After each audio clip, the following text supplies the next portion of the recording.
Hello everyone, this is Kyrix with more This Week in Kyrix. Today is being recorded on February 9th, 2021 for the week of Wednesday, February 10th, 2021. Oh boy, before I get into the nitty-gritty of my updates, I want to bring something up. I've actually been playing this off-screen, not the Twik file, but on my own personal file. My personal account started a new file of this.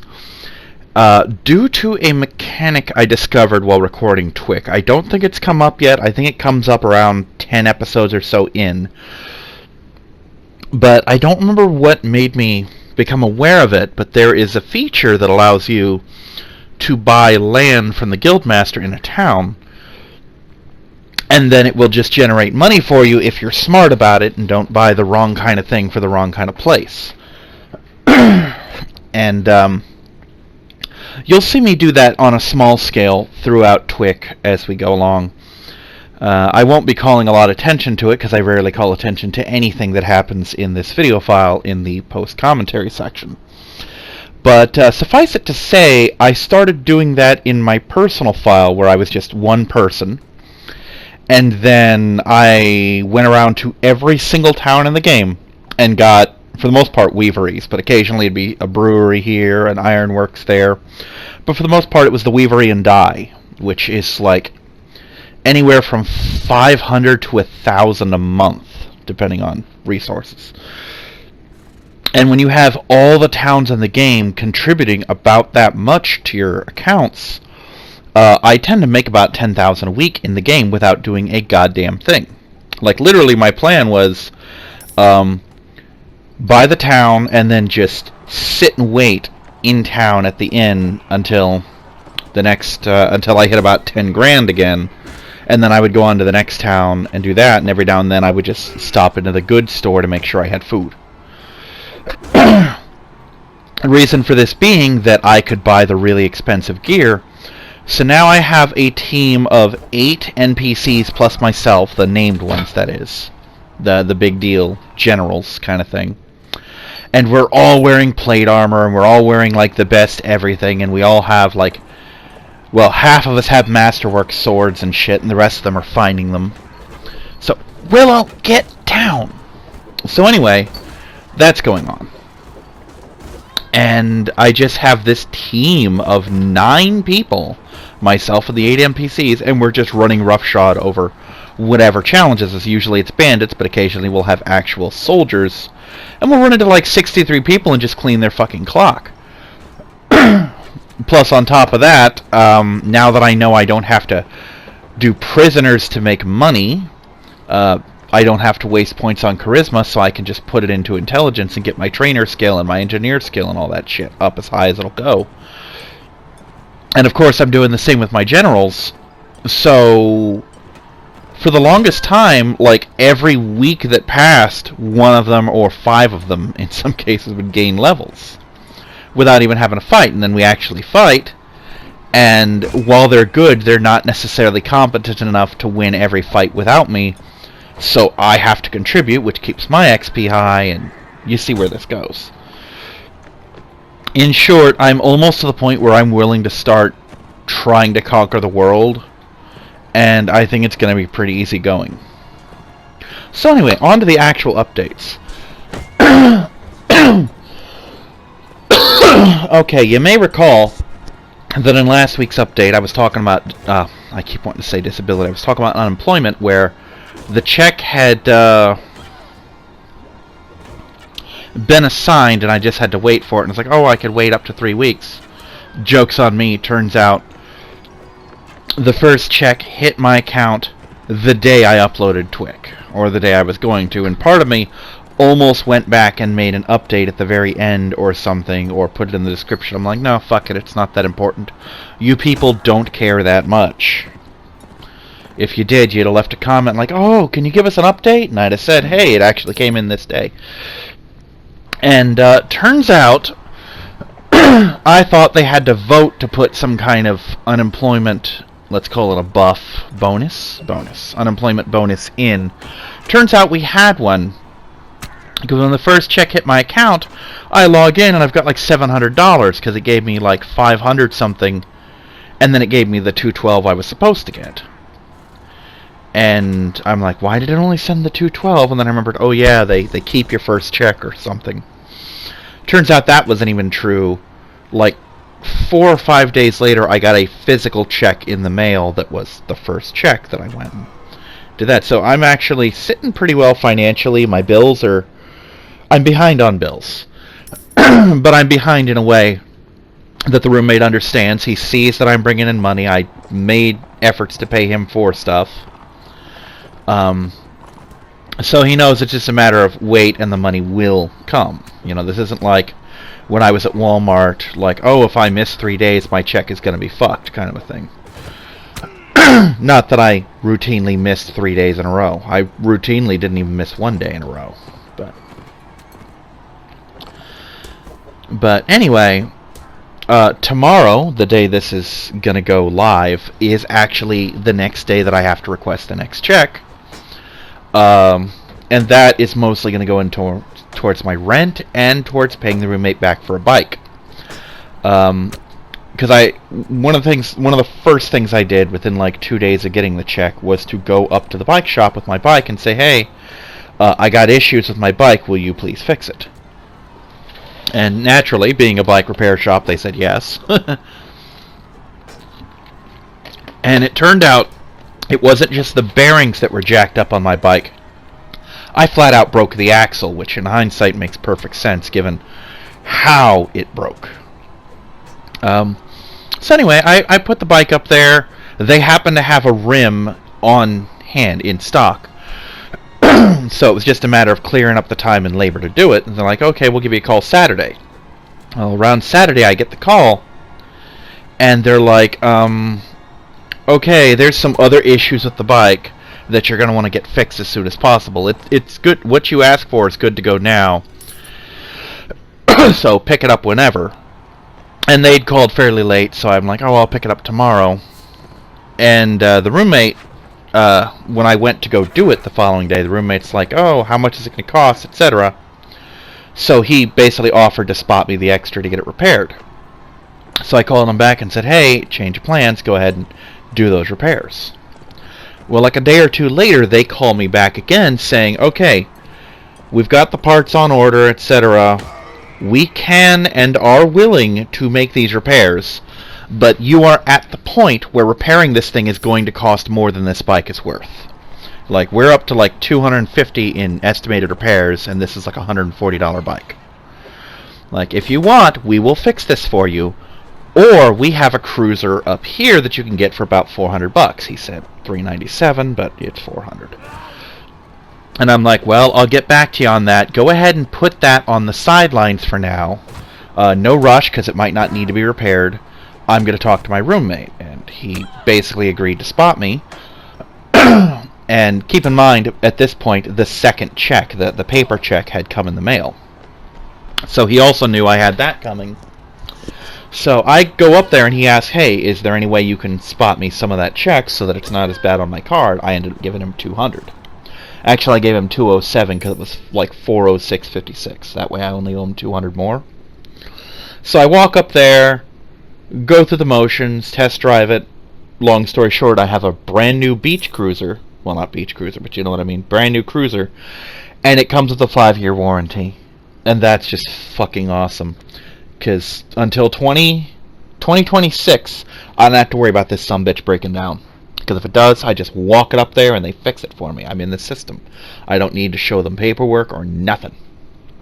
Just my name and the serial number on the bike. Which means that probably instead of like going to Walmart and getting like 2 or 3 other bikes, I'm probably going to get a second one from them later on. When I have spare money, that is. And that way my reserve bike will also be under warranty, so that when this one breaks down, and it will, with the sheer wear and tear I put on these fuckers, it will break down. It's not a matter of if, it's a matter of when. So when this breaks down, I can walk it up there, walk home, or catch the bus, and then I have my spare bike, and when it breaks down, you see how this works. So anyway, I'm sitting... I'm actually... It's kind of weird to describe it. On the potential, I'm sitting very nicely financially, but in the current actuality, not so much, because I have just enough to cover my bills until the next check comes in. But because the next check is coming in, I've got credit, so to speak. You know, if I need to borrow money, I can. But it shouldn't come to that. I've been good on my calculations. I haven't bought too many dumb things. I did buy a couple dumb things, though. I bought a couple killers on Dead by Daylight. 4 of them. I only meant to buy 2, but 2 of them were like $4.99, and the rest were like $7.99, so I got 4 of them. In case you're curious, they were Leatherface, Ghostface, Plague, and Clown. So, yeah. Basically, with each of these checks, I'm going to allow myself another one until I've bought everyone. And then that's money I don't have going out anymore. I put money into my Nintendo account. My Nintendo? What am I, my fucking stepdad? Put money into my Nintendo Online account so that when April 30th draws a lot closer, I can basically pre-order Pokemon Snap.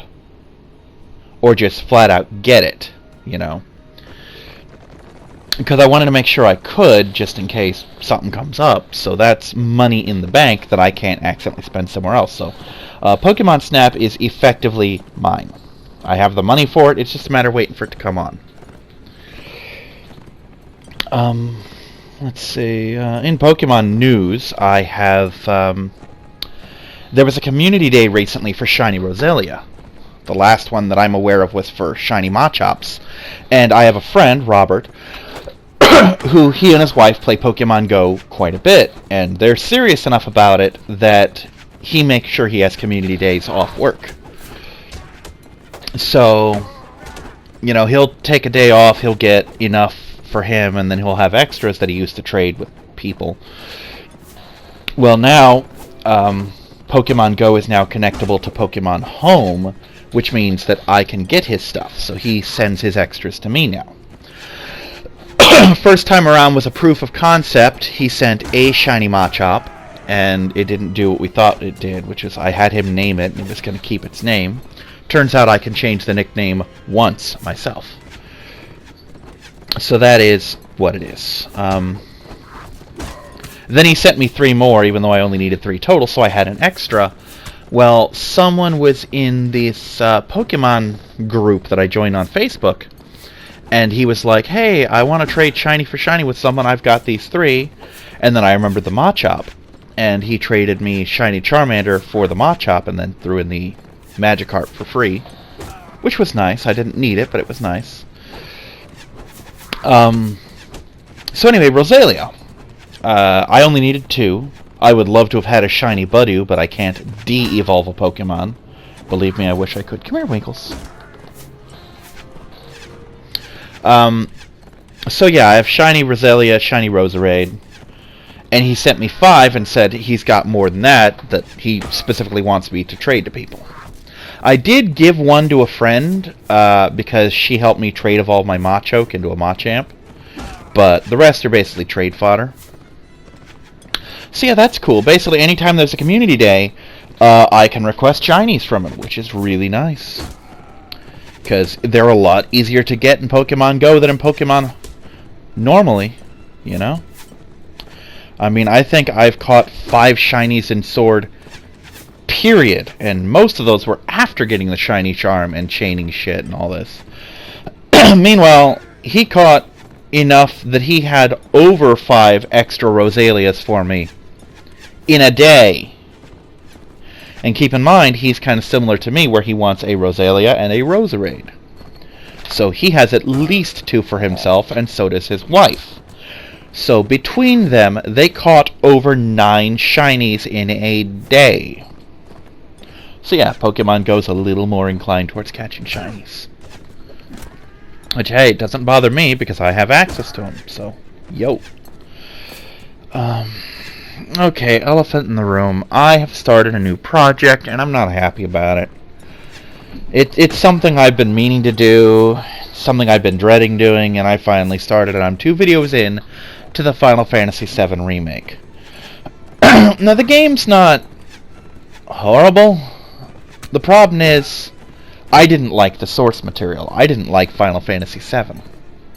I had a very, very brief window when I was able to enjoy it the first time I played it, and that went out the fucking window when the credits rolled and I realized that Sephiroth was the final boss. I had been treating Sephiroth as a joke for the entire game, thinking that he was just some distraction from what to me seemed like the real final boss, Hojo.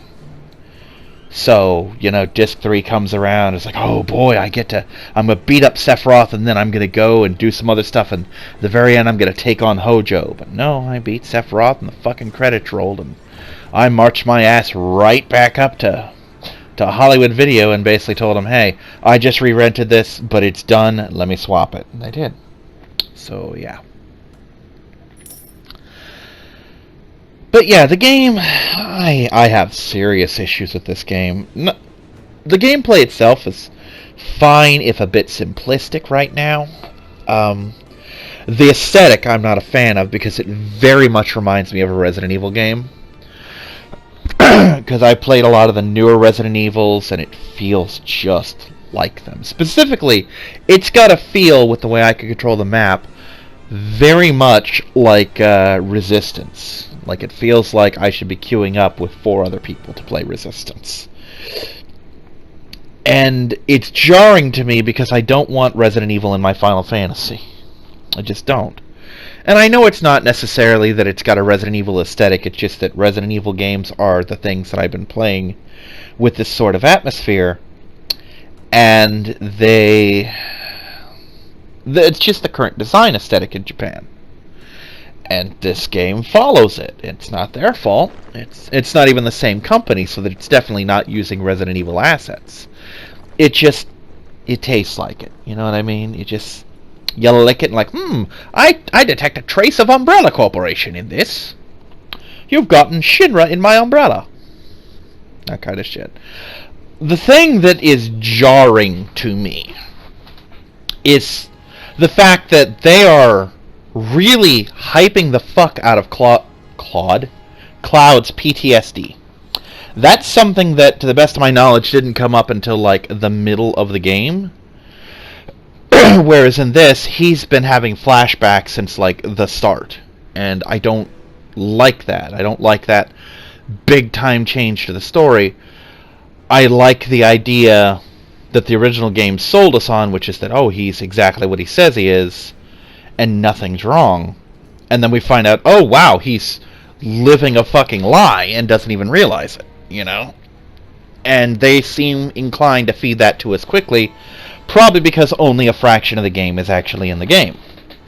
And I don't agree with that. And the thing I really don't agree with is that they are shoehorning Sephiroth in much sooner than he's in. I haven't even met Tifa yet, and I've seen Sephiroth. I hadn't met fucking Eris yet, and I've seen Sephiroth. No! I'm sorry, Sephiroth was one of the worst parts of that fucking game. And more Sephiroth is not going to make me happy. And as a side note, he is exactly as douchey and up his own ass in the cutscenes I've seen as I would expect him to be. And that's not a compliment. I'm definitely going to say that this is not inclining me so far into like, oh, I need to go back and revisit Final Fantasy VII, and I need to see Advent Children and play Crisis Core and all this other shit. No, just keep your fucking Final Fantasy VII fanfics away. I'm going to play through this. When the new one comes out, I'm going to play through that, and then I'm going to fucking leave it alone. I'm not having a good time with this game. From a gameplay standard, it's fun. It's fun enough. But every time I see stuff I like Jesse, and I like Biggs, and I like Barrett, and then Wedge comes along and just kind of takes me out of it, and then I just get Sephiroth in my face, and then I'm reminded that early game Barrett was really fetishizing of the planet. And he's worse in this one. I said, like, at least 3 times, like, yeah, anyone else get the impression that this man goes home and masturbates onto a globe? You know? Because it's really the feeling I get from him. And over the years, that level of fanaticism really sets off some red flags with me, so I might have enjoyed him a whole lot more 10 years ago. But it's happening. I'm doing it. I actually put Kingdom Hearts on hold for a little bit to do this. And deleted a couple other games off the hard drive to make room for it, because this thing's a fucking 100 gigabyte monster. But I can always reinstall them at any point. And I will. So I'm going to try and blitz through Final Fantasy while at the same time working on Dead by Daylight, because Dead by Daylight has a shop where they'll offer 4 perks to just be unlocked for your whole account. And I think it's always 2 Survivor and 2 Killer perks. Well, one of the Killer perks is one that I wanted, A Nurse's Calling. And I'm trying to get enough levels to get enough iridescent shards to get it. I basically need to level up one more time, and I've got it. I wish I'd known that was coming out, because the last time I went to the perk shop, they had Fire Up, which is one of Freddy Krueger's powers, which I already had unlocked. And if you buy one you already have unlocked, you get like 150,000 blood points instead. And I really was kind of hurting for him, so I did that, and then spent the shards that I should have saved for this. So, yeah. But yeah, the reason for doing it this way instead of unlocking it on Nurse is A, I play Nurse like garbage, so I don't want to have to grind it up on her. And B, even if I grind up on another killer or survivor and put the blood points into her, it's her level 40 skill, not her 35, so I'd have to damn near finish her whole blood web just to get it. So I'd basically have to max out a killer to do it, instead of just getting a really high level. And don't get me wrong, eventually, as long as I don't drop the game, I will eventually max out every single character, just by virtue of the fact that I could still gain blood points when I'm maxed out, you know.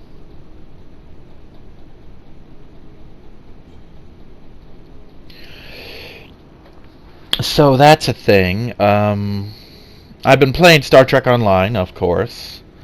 Not really much to say there. I record an episode here or there occasionally. Still haven't put any of them up. I have been recording Kyrix Plays, Dead by Daylight, and The Forest. The Dead by Daylight ones are a little slapdash. Basically, I'll start a match and then just get it in my head that I want to hit record.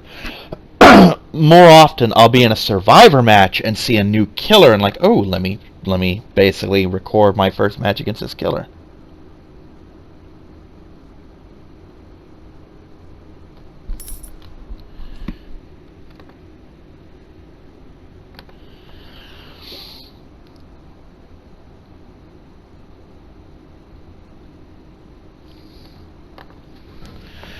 Sorry, I went quiet because I was reading. I'm in like several different conversations on YouTube. In a couple of them, they're Dead by Daylight. And we were talking about, you know, toxic survivors, which are a big issue in Dead by Daylight. I mean, it may not seem like it unless you play Killer, which is mostly what I do. It's balanced out a lot more since I realized how my cycles work. That during the morning, I'm more able to get into Survivor queues, whereas at nighttime I get into the Killer queues. So I jump back and forth, Survivor to Killer, or rather, Nia to Freddy. But I've basically got 2 more levels than Freddy's max, and I've got like 6 more levels than Nia's max, so I'm going to need to switch up on both of them pretty soon. But yeah, I mentioned, they were talking about something, and I'm like, you don't seem to get it.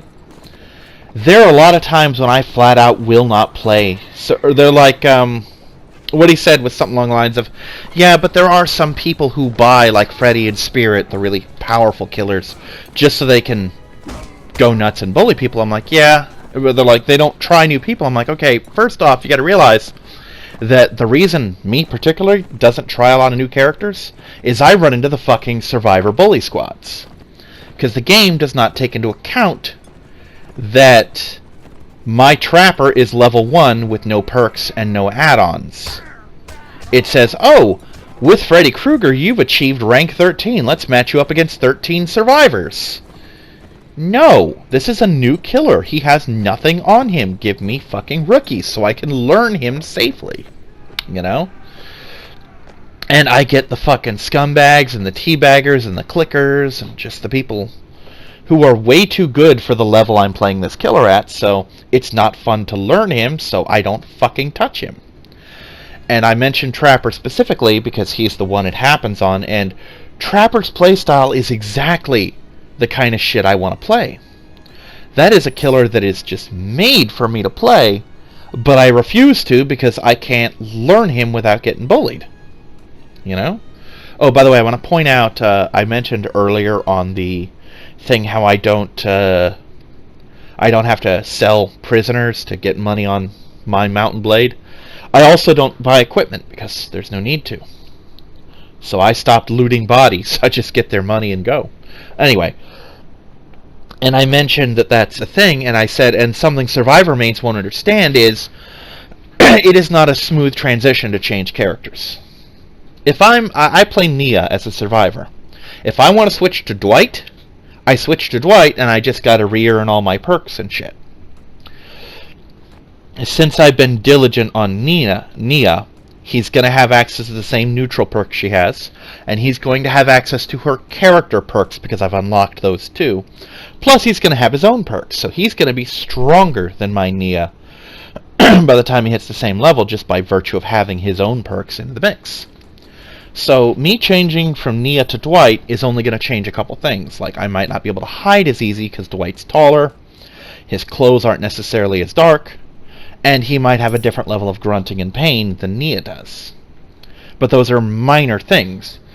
Meanwhile, if I play Nurse the way I play Freddy, I'm going to lose because Nurse does not have the stats to pull off what Freddy does. You know, she can't jump to a generator, she can't lay traps, and she's not as fast, and her lunge isn't as strong. Because Nurse is meant to teleport, and if you play a good Nurse, you're going to get your ass whooped. Because a good Nurse player is almost unbeatable, because you can't shake a Nurse. You just cannot. You know.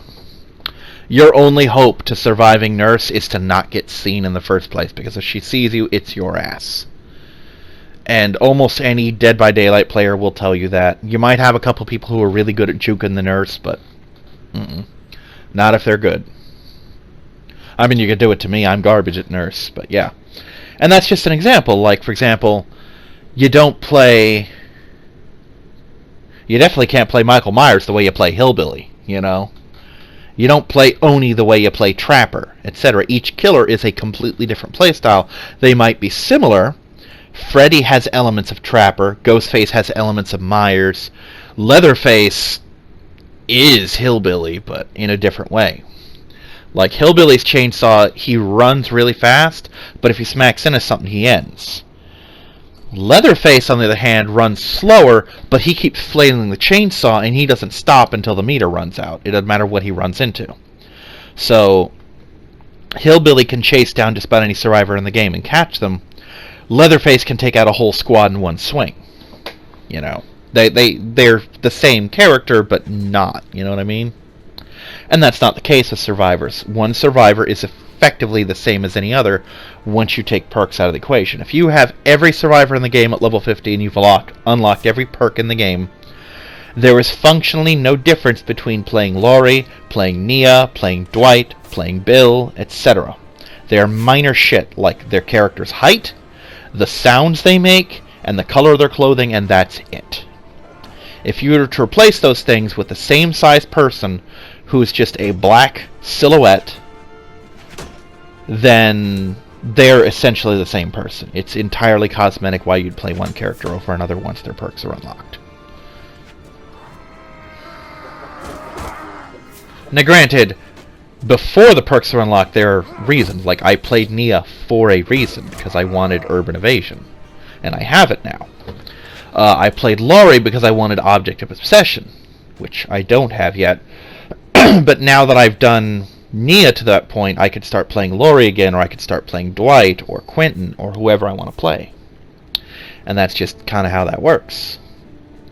Anyway, this person's like, yeah, he sent back, like, yeah, I understand that, because I get bullied on a lot of characters too, but then you have the people who aren't against toxic survivors who get nailed by, Decisive Strike, which is a very annoying perk, but not a bad one, per se, although it does need to be reworked a little bit.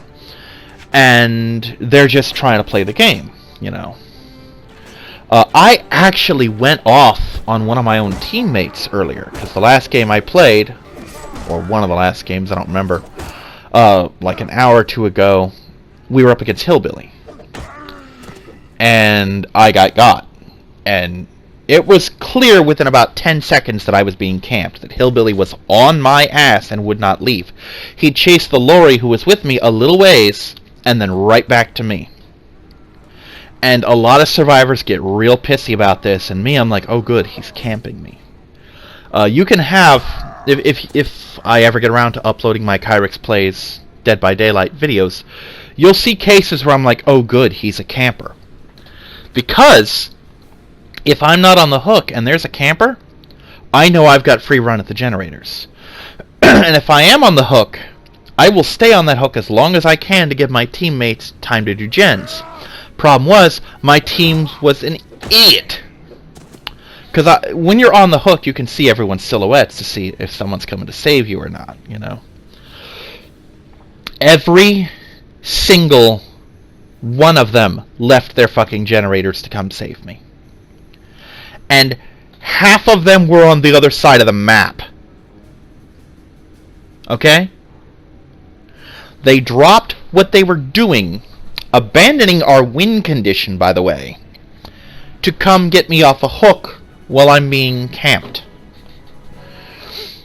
I literally sent the killer a message saying, yeah, I didn't kill myself on the hook because you were camping. I killed myself on the hook because my teammates were idiots who didn't exploit the fact that you were camping. And the teammate that I was able to talk to, because the other two were on other systems, I'm going to say PC, but it could have been Xbox for all I know. But that person's like, well, you got a camper. I'm like, yes, that's a good thing. I'm like, well, I hate when they camp. I'm like, I don't. Camping is, short of going AFK, camping is the best thing a killer can do to help survivors win. Because if he's on my ass on that hook, I'm not going anywhere. But if he's on my ass while I'm on that hook, he's not on your ass while you're on gens. If he'd waited another 30 seconds to a minute to catch me so that we could finish the gen we were on, then we could have finished every gen in the game that we needed, the other 4, before I died on hook. And then he's got a choice. Does he stay and guard this one person, a guaranteed kill, and let the other 3 escape? Or does he leave to guard a door and run the risk that they get me off the hook, and then all 4 of us escape? And if he's that dedicated, he'll make the smart play and just keep the kill he's thrown the game away for.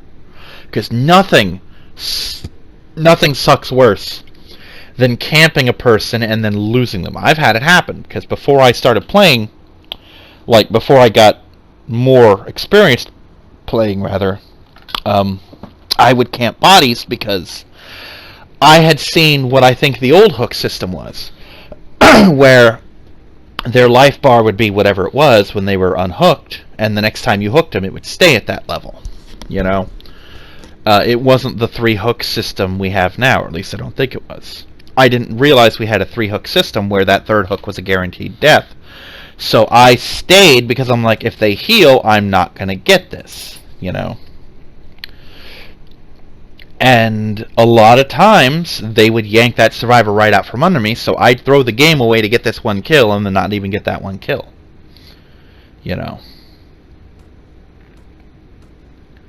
But yeah, I like when we get campers, because that means that as long as the team's competent, we've got a guaranteed win. We're not losing that match, because he's so worried about what I'm doing that he's not worried about what they're doing.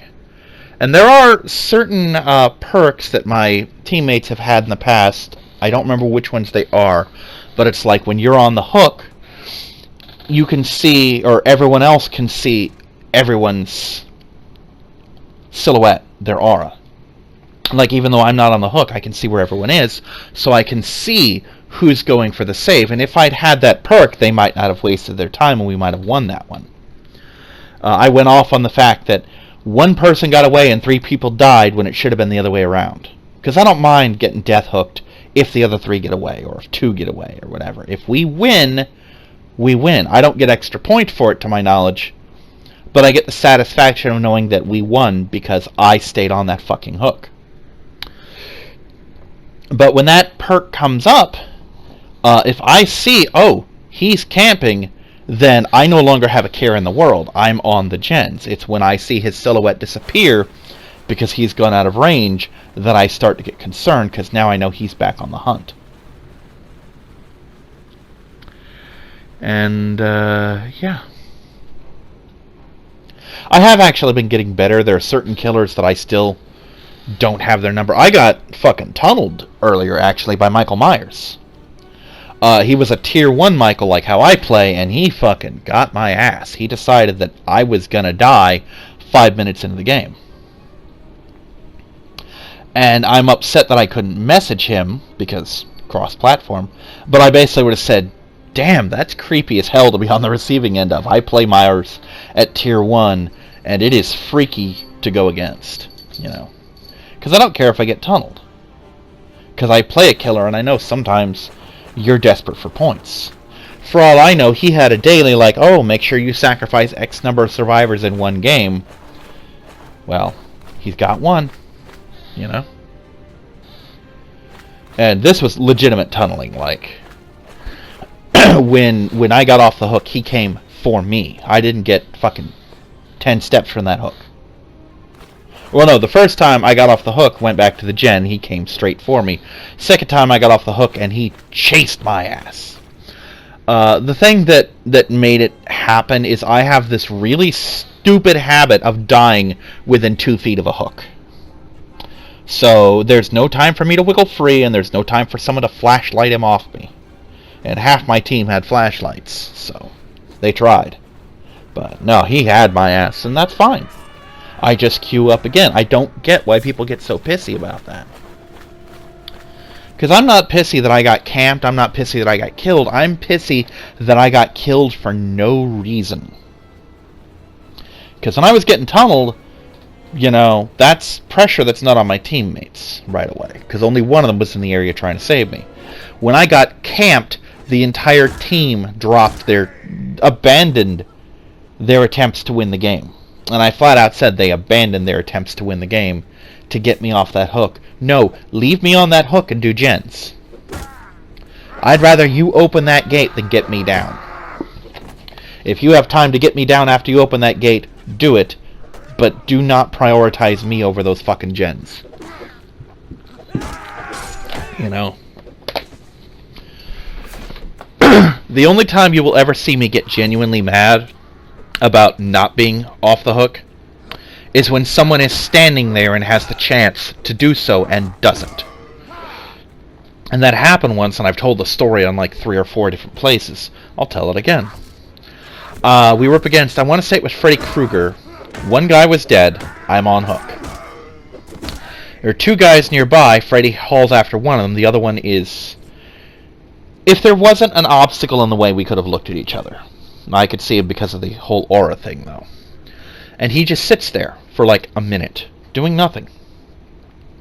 Then he heals himself, and then when I'm almost dead, he starts inching his way slowly towards me, and I die before he reaches me. I'm like, bitch, you could have healed at any point. You could have prioritized getting me off the hook and then healing, because if you healed then, I could have helped you. Or we could have healed each other, you know. But no. And the whole reason he did that is because he was waiting for the other guy and me to die so that he could get the hatch. And I'm happy to say he didn't get that hatch. Freddy got his ass. Because the other guy was still on the hook, and that left him alone, and Freddy got his ass. I don't even get mad when I get curb stomped usually. Like, we played against the Twins the other day, and I recorded this match too. And it was oh god, it was ugly. Basically, Twins killed one person, like flat out dead hooked. And the other 3 of us were all on the hook at the same time. There was no chance in hell we could win. The only way we were able to win that match, if we didn't, but the only way we could have is if the killer disconnected. Because we couldn't even have the option of him getting us down, you know? Because we were all, you know, second stage hooks, so we couldn't try and unhook ourselves anymore. It was over. You know, he whooped our asses. And my response was just to be impressed. Okay? I'm like, wow, okay. Note to self, buy Twins. You know? I just don't understand that mindset. Maybe it's because I played a lot of competitive games and all that, but I just have this mindset nowadays. I didn't used to, but I do. Where if I lose, why don't I just learn how not to lose again? You know, just fucking take notes. It's a learning experience. Get better. Get good. You know, use your bad to get good. It's not fucking rocket science. But some people apparently think it is, because they just don't learn. They get pissy, they get salty, they get mad. And they get mad over, in this case, over the killer doing things that help them win. Tunneling, not so much. I can understand someone wanting to be tunneled, but I go into most Survivor matches expecting to lose. And because I don't take in add-ons, I find them in the map, I don't lose anything when I lose. You know, if you take me down, it's not like, oh my god, there's that purple flashlight I won back in 2016. Blah, blah, blah, I've had it every iteration. You know, no big deal. I didn't lose anything. I might have been holding something, like I found a fucking red map a couple times and died with that. But that's something I found. I didn't spend blood points on it. I didn't put effort into getting that. I just had it, and it would have been cool to end the game with, but I didn't, you know? So maybe it's just a different mindset, and I don't care about my rank either. I actually prefer the lower ranks because I don't get the nastier killers. And I certainly would love to D-rank on my killer quite a bit so I can get away from these asshole survivors. Because they're mostly at the higher ranks. The higher ranks you go, the nastier they get, until it's just standard issue, you know? And, yeah. But yeah, I've also been playing the Forest, and that's been a source of frustration for me as well, because the cannibals are dialed up to 11. But, so yeah, to reiterate, new bike, check came in, getting caught up on bills. I did treat myself yesterday, though. I was watching, you know, YouTube videos, and one of them was about North Korean defectors eating KFC, because that's the kind of shit I watch. And I'm like, you know what? I haven't had KFC in a while. I've been eating chicken and chicken strips, but not the good stuff, you know? I've got a craving for the good stuff. And unfortunately, the KFC I wanted to go to, the buffet, the dining room is closed, so there is no buffet. So instead, I ordered online, got a 16-piece bucket, brought that home, gave 2 pieces each to my roommates, and the other 12 were mine. And that was about 3 meals for me. Good shit. Not the most filling, but very, very good to eat. And that's actually another difference between this playthrough and my personal one. I haven't used any lances on any of my guys. Like, not me, not the NPCs, no lances. I just use my fucking sword. And it's been pretty effective. It's still amazing to me knowing how far ahead I'm recorded on this, and knowing that I'm only 6 weeks into the year so far. It's just kind of a weirdness to me. To know that I'm good until, like, July on recordings. I just gotta narrate.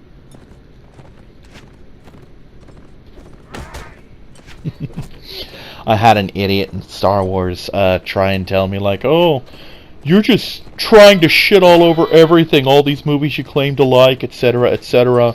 You know, and don't even try and tell me you love them despite your flaws, because you clearly don't. I'm like, bitch. First off, the movies have nothing to do with Star Wars. They're not the franchise. The movies are such a small part of the franchise that even if I hated all of them with every fiber of my being, I could still love Star Wars. You know, let me see what this is.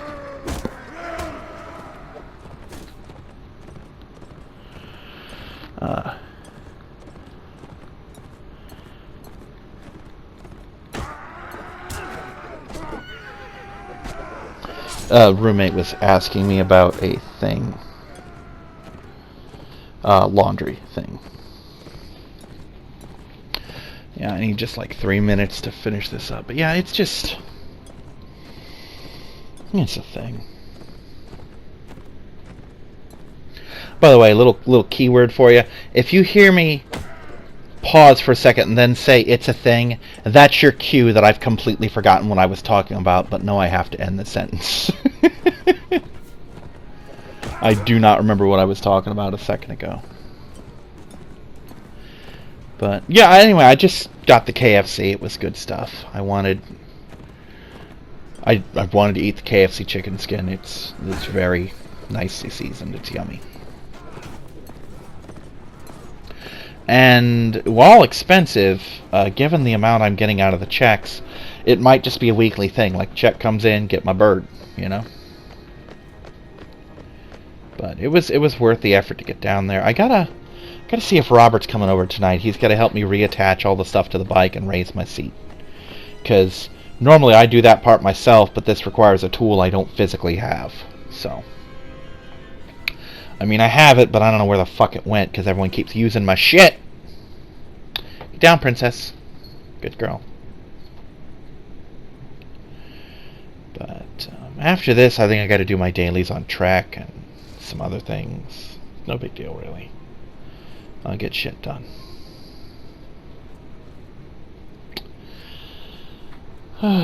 Tomorrow I gotta wait in line to do the check-in thing to get my check. Then Monday it'll come through, and I just kind of go from there.